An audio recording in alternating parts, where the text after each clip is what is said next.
lot about what the job that he would do this week. Yeah. So we also just want to continue talking about the draft and just break down how things could go tonight. So as this thing is playing out, you know, it's just 7:59 right now. So adding good cornerbacks is never a bad thing.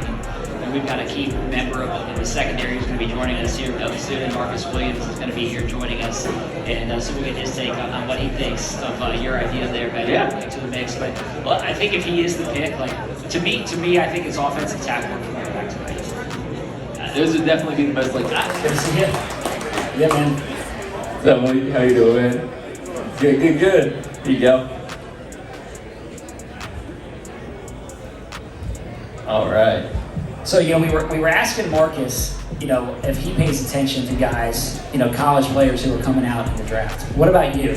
How closely do you watch this? Do you have anybody who you're hoping is the pick tonight?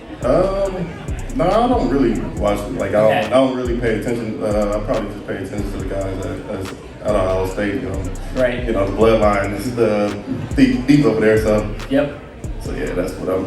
Yeah. I'll give you the answer. It's going to be Marvin Harrison Jr. And Marvin Harrison Jr. in 30. Yeah. It's like, you know, a good prospect always falls.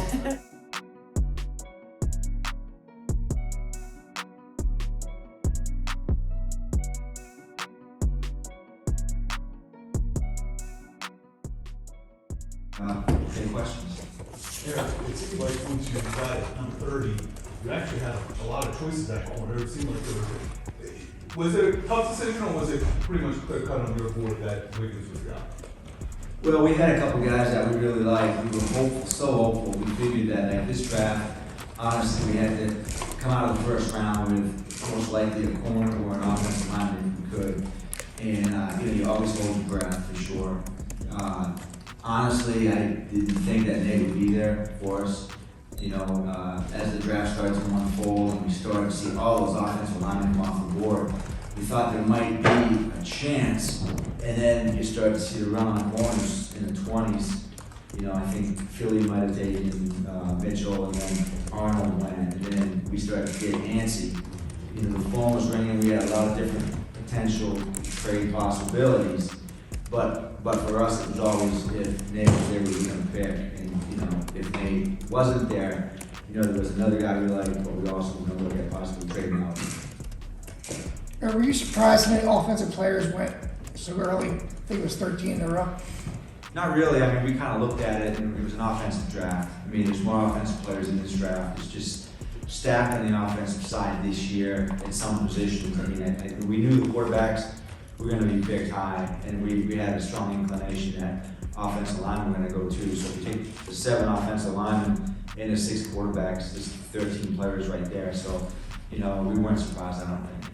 John, what's your idea about playing Nate? Do you feel like he's a day one plug and play type of guy? Do you see him inside or outside? How do you envision using? Yeah, I mean, I think you see him as an outside corner. That's kind of where he's made his hay, but he plays inside as well. He did in college. I think we'll just continue to be versatile, do those DBs, move around and play in different spots.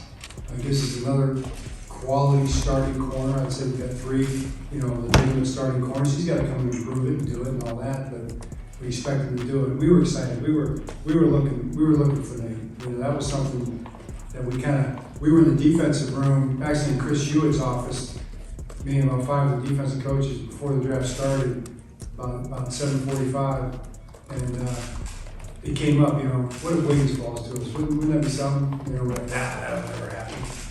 That couldn't happen. But how good would that look on our defense?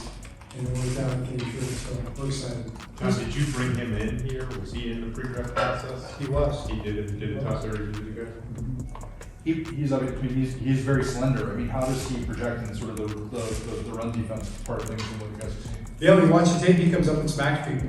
That's what he does. He's not afraid of the physical part of it at all. You know, he's a complete corner. You know, first of all, he's rangy and he can run. He's got very good feet. He changes direction. He puts his hands on people and press, and he runs up and tackles people with his physicality. So the weight doesn't impede him at all. He's going to put on weight. I think he's over 180 now. So he's a young guy. He's 20 years old, right, Eric? Yeah, he'll gain weight. Yeah. I mean, if you get him up there with some of the scouts, you know, he'll pack on. George Gilkis has got Get him with Manny, plan. get him with Manny in the kitchen, you know, we got a plan for him. Eric, you mentioned obviously his cover instincts, and John was just saying he's a complete corner.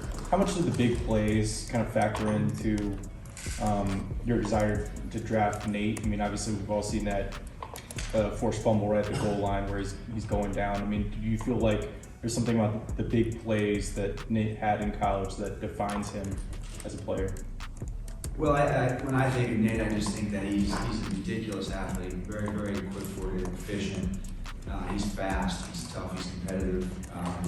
You know, in our division, we play a lot of really good receivers, and you've got to get off the field with third downs. And we were blessed last year to have a lot of depth in the secondary, and it really helped us quite a bit. And this is a guy that can come in here and play meaningful football right away for us. We're excited about that. John, you touched on the versatility a little bit, but being able to add Wiggins playing on the outside, how big is that in terms of being able to maybe move Marlon around, just being as versatile as you guys were last year with some of the depth you had? No question. I mean, Marlon's going to be able to slide in there and play inside. Brandon can slide in and play inside. You got Kyle coming down. You got Kyle going and playing dime backer, possibly.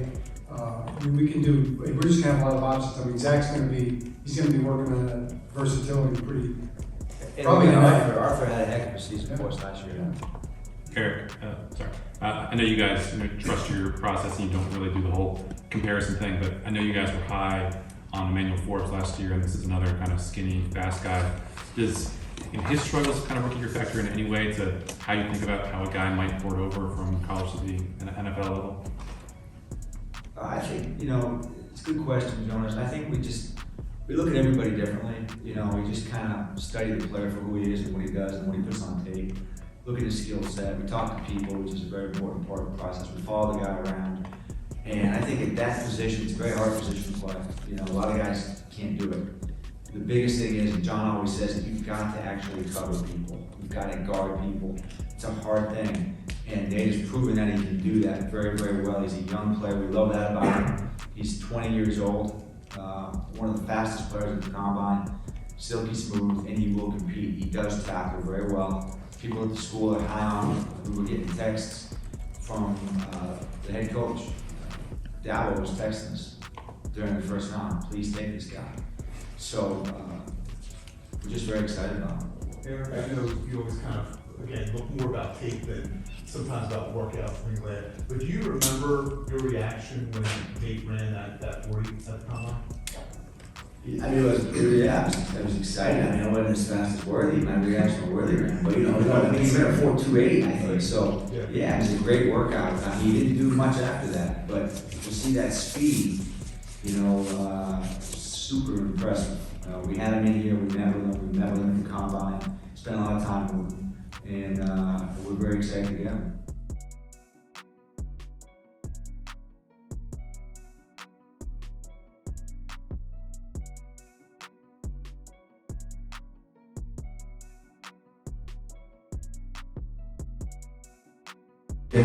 Obviously, last night we drafted Nate Wiggins, who we obviously believe is the best corner in the draft. Not only one of the best corners, but one of the best defensive players overall, man. So early in this process, you can ask Nate, when he came on his 30 visit, I was like, man, I don't know if you're going to be here at 30, but if you are, I'm going to make sure that I fight on the table for you.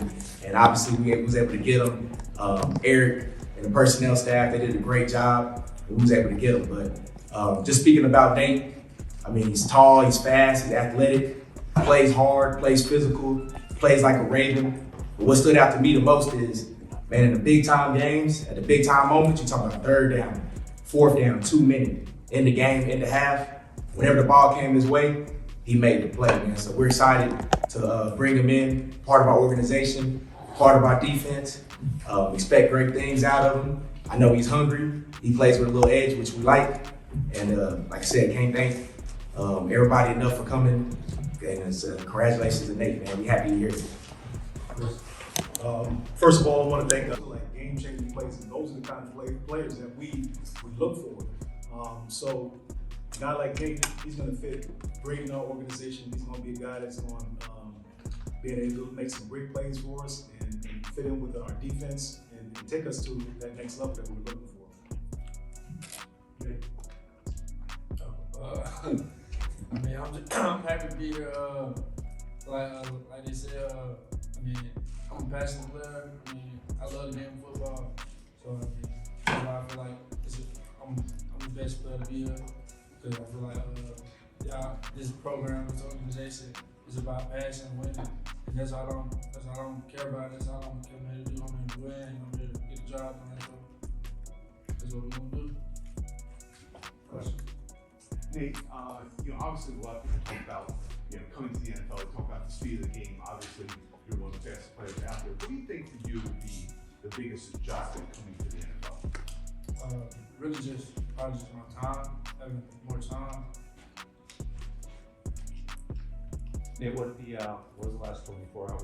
Well, at least I guess the last 12 hours been like waiting for your name to be called and then shuffling in back here to Baltimore and coming back into this facility knowing you're going to be part of the future here?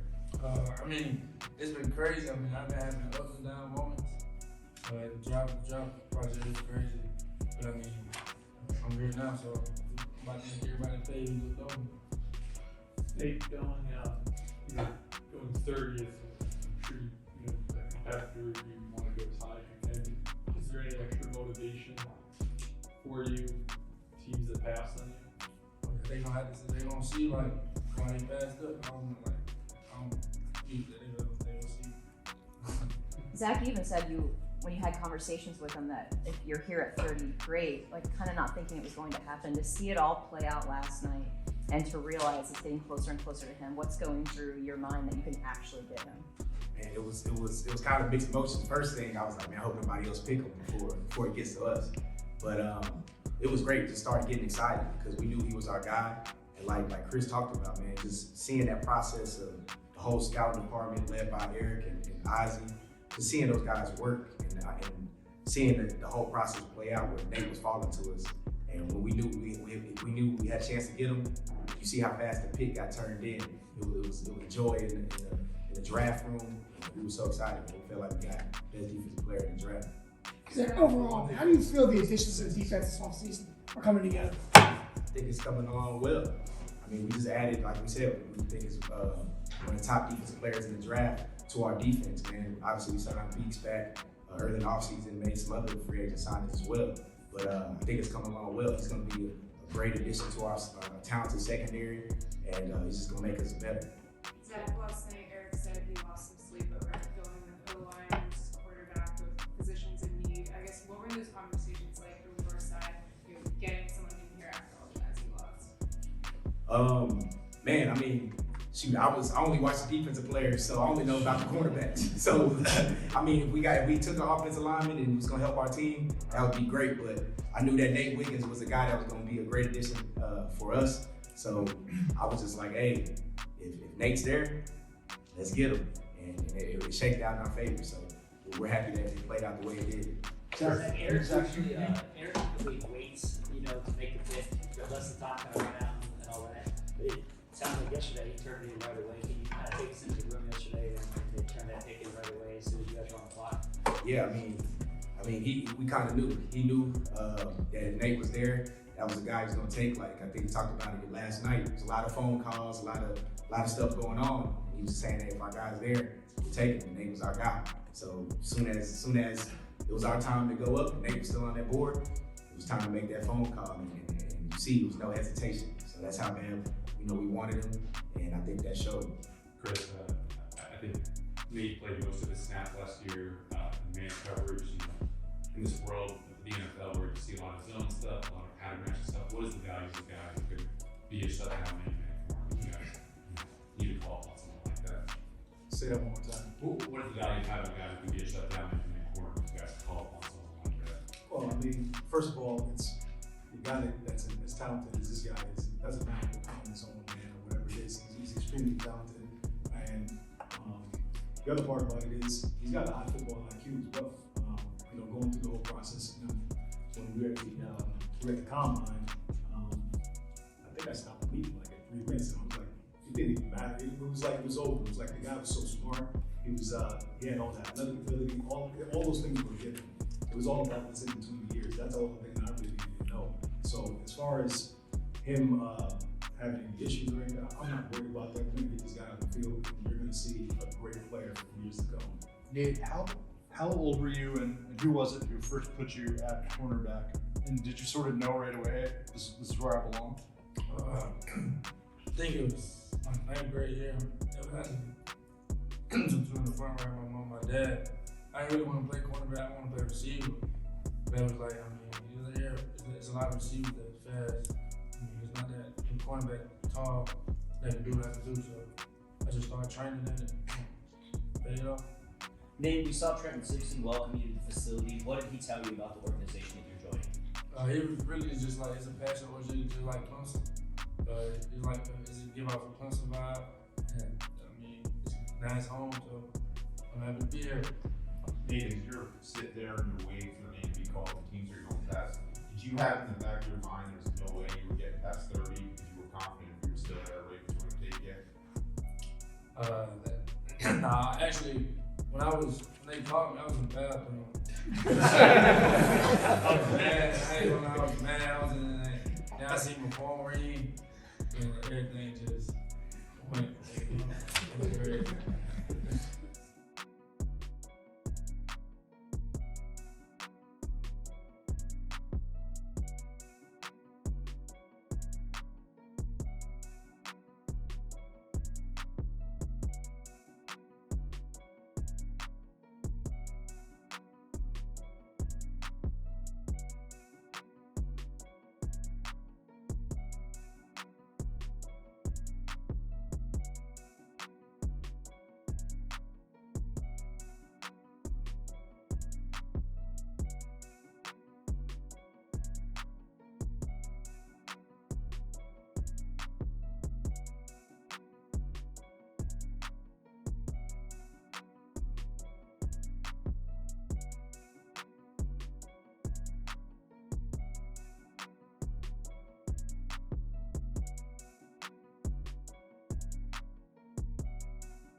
As soon as he told me it was a Baltimore Ravens, I teared up, kind of broke down. It was a moment I've been waiting for since I was 4 years old. Told my grandmother and mother this is what I wanted to do. I wanted to play in the NFL.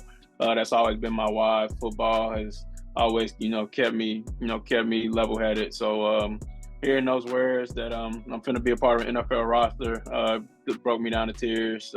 Family yelling in the background. When I told them it was Baltimore, they was very excited. They know how rich this organization is. But when we see Baltimore every Sunday, Baltimore has a history of winning. So this is a good organization to be a part of and things like that. And I'm just ready to get there. Talked about having a chip on your shoulder. What message do you have for Ravens fans? Of who are they getting? What can they expect? Yeah, I was saying that you're getting somebody that's gonna work hard every day. I've been at the bottom of the depth chart before, and I'm willing to work my way up again.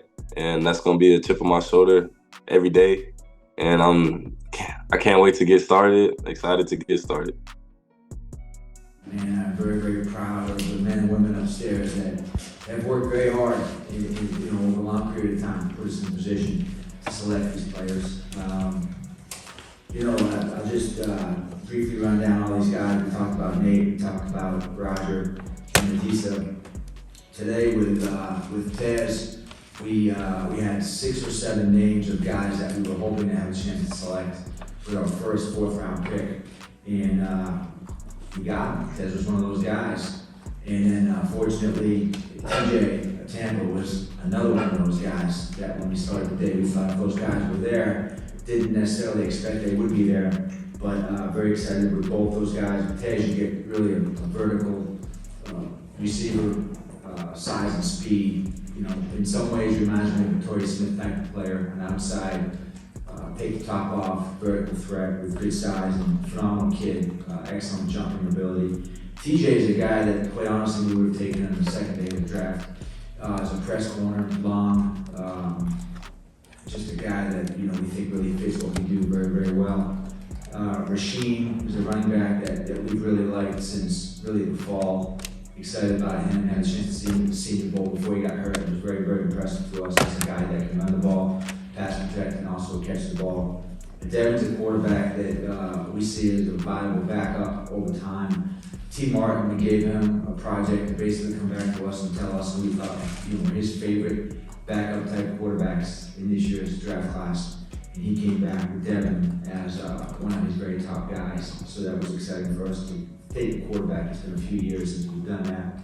Nick Samak, just a gritty Big Ten offensive lineman, a very good center, a very athletic guy, stays on his blocks, good sustainability, very, very, very intelligent.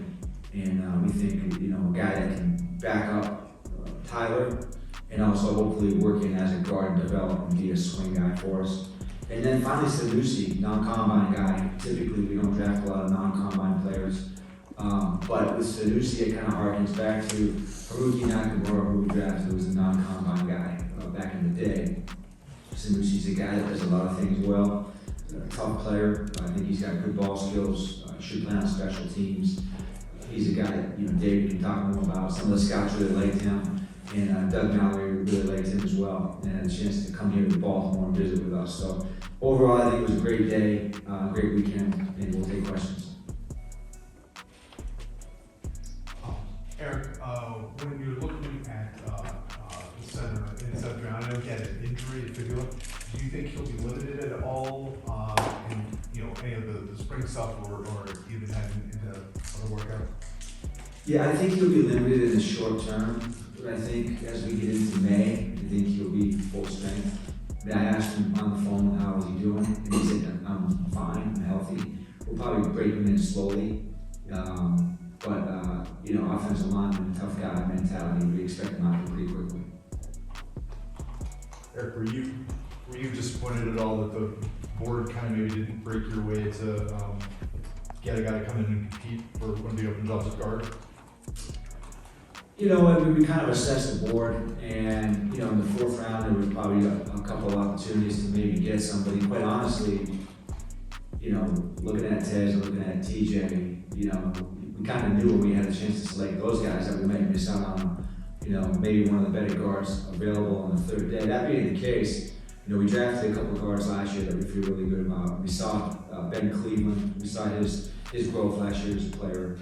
We're excited about Andrew, who's coming off the injury.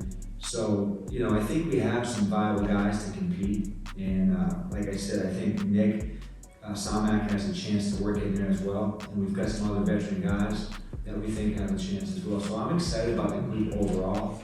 I don't have any, honestly, I don't feel too bad about it just because of the type of guys we got in the fourth and fifth round. Eric, with TJ, a lot of people had him projected second round. And I was trying to look up things like why do you think he fell so suddenly? Because it seemed like many people were thinking he was going to be drafted much earlier. Yeah, I can't speak to other teams. We really liked him, and honestly, we've doubled up on positions before, probably 4 or 5 times, and it's worked out well for us. And honestly, we would have taken him a lot higher had we not taken 8. I would have to say. So he didn't necessarily have a great 40 time. He had the Big 12 pro day, and he did not run the combine. So that might have hurt him a little bit. But for us, looking at him, we see the length, we see the size, we see the leaping ability, his ability to play the football. He's a tough guy. He tackles well. We're excited. We think he's going to have a chip in his shoulder and play well. Eric, you kind of view Rasheen Ali a little bit as this year's Keaton Mitchell in the sense that he can maybe come in, contribute right away. The guy who operates in space, has a lot of speed kind of out of the gate. Yeah, I think that's right. He's an explosive guy. I think he runs hard. He finishes his runs. He catches the ball well. He can run routes. He's a good pass protector. Like I said, the Senior Bowl, he was a guy that I noticed very quickly. He got hurt during the week in practice. He was very, very explosive, and I think we all took note. And we had him visit, a few weeks ago. He's an interesting kid. He's got a great background, other than the fact he's from Cleveland, of course. But he's a great background, and I think he's going to be a good player for us. John, I know at owners' meetings you said that Josh Johnson would be the backup quarterback. Drafting Devin Leary, does that change anything? Will he be competing for that spot? Josh will be the backup quarterback. I think Devin will develop. He'll probably be the third quarterback this year, somewhere in fashion, growing the job. Question for David or Eric. I mean, Ollie and Leary, guys who have talents, but then Ollie seemed to fall because of the fumbles, 11 fumbles in their college career the last 2 years, and then Leary with, I think, 12 interceptions last year. What are the skills that stand out to you that you guys think that you could make these players less turnover prone and kind of harness the pure abilities? Yeah, I mean, I talked about the skills with Rasheem. He's an explosive player. I think one of the reasons that Rasheem, if you say he fell was he hurt his bicep. So that's probably one of the reasons. But when we evaluate running backs, we're looking for specific things. And, certainly ball security is one of those things. But this is an explosive guy, very shifty, good vision, he runs hard, all those different things.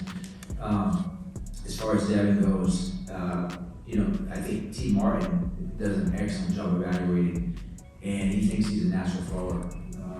He thinks he's an accurate passer. He loves the kid. He thinks he's got the right mentality to come in and compete and improve. And so, for me, it's similar to how I feel about kickers. Who better to evaluate quarterbacks than a quarterback coach who played in the league? Who better to evaluate kickers than a kicking coach? And so I think T did a phenomenal job. He's very, very excited about Devin, and so are we. David, when you look at Devontae's, just kind of what stands out to you about his game and how he translates to the NFL level? Just his vertical explosiveness, ability to be behind coverage, take the top off the defense, make big plays. He is a threat, and he also does it at his size. I mean, he's not a small guy. He doesn't play small downfield. He can put pressure on the defense, and he's able to make some contested catches downfield. And I think that bodes well for our offense and our quarterback. He didn't really have the week that he wanted at Mobile during the Senior Bowl, but Pro Day was great. Combine was great. The thing I really like most about him is just he's encountered some athletic adversity in his life, and he's overcome. And he's a really mentally tough kid, as well as physically tough. And he works at his craft, and he's a great teammate. So outside of those physical traits that he has, he's got a lot of